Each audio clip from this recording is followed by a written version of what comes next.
Komiti mar od bura mar Senet mochung' ne weche tudruok e kind sirkal mamalo kod mago mag kaontis koro yango ni kaontis mopogore opogore pachoka osebedo ka tiyo gomenda margi arietha wira ni gitiyo gi aguche mag bengi madikal 1,800 chal madhi ataro mar chik ma kaka itiyo gomenda e thurka.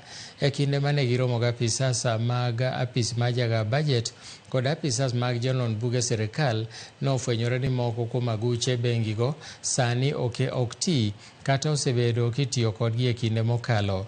Chal ma kama wachore ni duoko chien yie ewi kaka kaontis tayo chenro mekgi mag dongruok kod kaka gitiyo gomenda.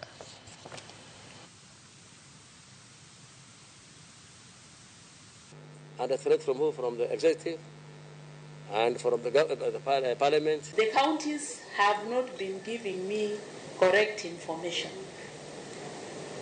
It is very serious, and it is something that must be addressed, because going forward, we cannot have them, lying to the whole country, basically, because when I put this wrong information in the budget implementation review reports, then we are lying to Parliament, we are lying to the citizens, and a solution must be found. We have at least realized here, in the presence of you, the senators, and in the presence of the representative of the Council of Governors, that indeed we don't have visibility of all these accounts, and worse still, of the amounts held in these accounts and the use of those accounts.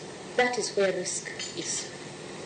So I would propose that a special exercise to identify all the accounts, whether known and unknown, be done, and probably even invoke the support of the Central Bank of Kenya to speak to the Central Bank or ensure that the central banks disclose. We have asked the Auditor General and the COB to issue a circular immediately to all county governments, for every county government to highlight how many commercial bank accounts they have opened, what they are used for, and how much in those accounts. Because you see, in some counties, some are using those accounts to siphon county public funds. There's nothing illegal in counties opening accounts in commercial banks for as long as the approval has been obtained by the CS of National Treasury.